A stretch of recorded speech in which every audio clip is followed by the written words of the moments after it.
Look what landed on my doorstep. Everyone, thank you for joining the audio files. I am Steve Westman. I want to review this gorgeous Super Deluxe box set, the Revolver box set by the Beatles.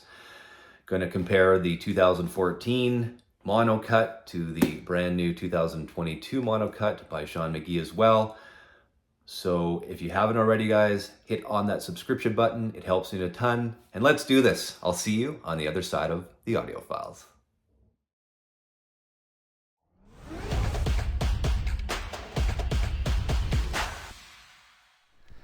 Hi everyone, the wait for me is over.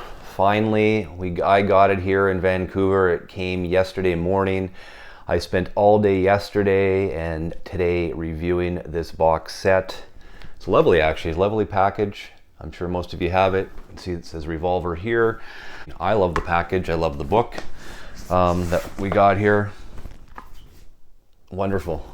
I mean, it was a lot of money for us Canadians. I think with when the smoke cleared, about $300 or so. I'm a huge Beatles fan. I will say that Revolver was the very first record I ever purchased when I was 13 years old. So I don't tell a lot of people this, but yeah, this is my favorite album of all time by the Beatles, Revolver. So getting this box set and the new remix is by Giles Martin and remastered by Miles Scholl. All I can say is that I am thoroughly impressed with this set, and I will say, from my listening, it definitely is the best sounding remix that Giles Martin has put out to date. I felt throughout the entire remixed stereo version, it just felt and sounded so natural to me, and you can really hear sort of the sounds the studio makes, especially the studio walls and how the drums really just bounce off the walls. I really noticed it too in Tomorrow Never Knows, which I love how consistent Ringo's drumming is on that track. Absolutely love it. I just can't get enough of all the separation of the instruments that Giles is able to do using Peter Jackson's software. It really gives Revolver a whole different perspective as a huge Beatles fan. I mean, I think if you're an old Beatles fan, you probably just want to stick with the original stereo UK version, or of course the mono version. But I mean, I like that this is fresh. It still sounds natural, and really, what this box set does for I think newer people in the who are collecting vinyl is it just gives you a different, I think, feel for the Beatles. Maybe not the way they wanted it to sound in the studio, but I think that this is 2022, so systems have changed, gear has changed. I think this is a really fresh look at Revolver. It really does sound so much better, so much more natural.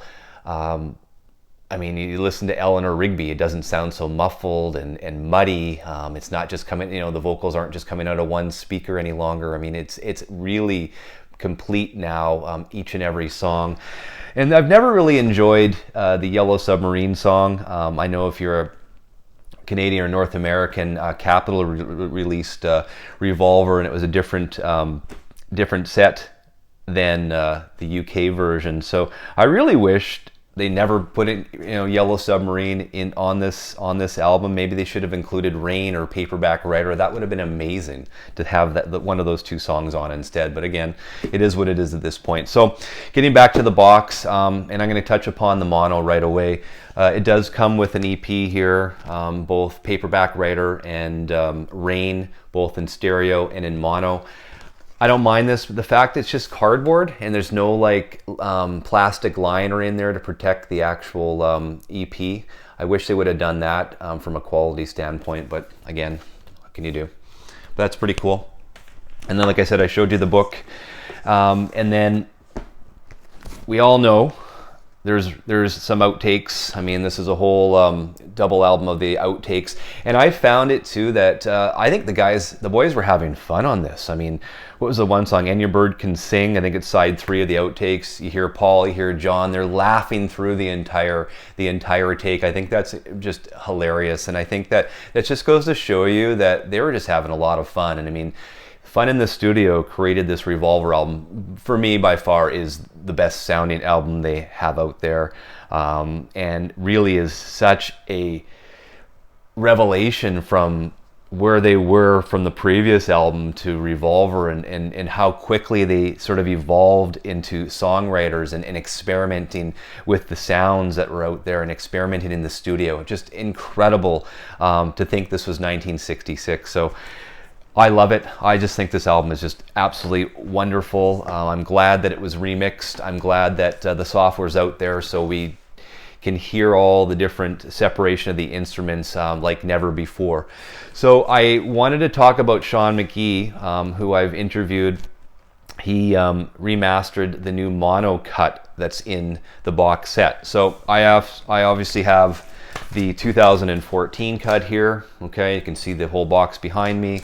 I have the 2022 mono cut here, and I also have, and this is, I had to take this out, sentimental reasons. This is my original Canadian Capitol pressing mono that I got when I was 16, my very first record. So it means the world to me. Might not be worth a lot of money, but sentimentally it's worth $1 million to me. So I played all 3 over the last day to compare them. So I know there's been a lot of chatter about, I think, the 2022 mono cut that Sean did, and a lot were saying that it sounded a little bit louder than the 2014. So it wasn't cut louder. I think what happened was that Sean got a new power supply, and the disc cutting amplifiers have been rebuilt and upgraded since 2014. So the 2022 is not cut louder, but Sean's upgrades have improved. So the transient response of his system is making it sound louder and clearer. So it's not that it's been cut louder, it's just an equipment change. And it really, I think it's Sean's signal path, the new signal path, that really tips the scales on this 2022 mono cut. So I definitely feel this sounds a little bit better, a little bit louder sounding, but not cut louder. I mean, he used the same notes as the 2014 cut as well. So I mean, it's not like anything changed. So it's definitely the signal path that really made the difference here. So if you don't have the 2014 box and you want an incredible mono cut or pressing of Revolver, the 2022 remaster mono that Sean did, absolutely amazing. It definitely is better than the 2014, not by much, but again, it just tips the scales a little bit. So yeah, that's all I wanted to say about the Super Deluxe Box and the mono cut. I mean, I think as a Beatles fan, everyone has an opinion. It can be subjective, but I'm happy that I think they're trying to find a new market too, right? I mean, with this evolution of vinyl, there's a new market for the Beatles, and this is just a fresh approach to Revolver. I'm very happy with it. I'm probably going to listen to it again right away, and I just wanted to, I guess, just have everyone hear my two cents on the Super Deluxe Revolver Box. So until next time, guys, put on a Beatles record. Maybe it's Revolver. Spin it, turn it up really loud. Until next time, we'll see you again.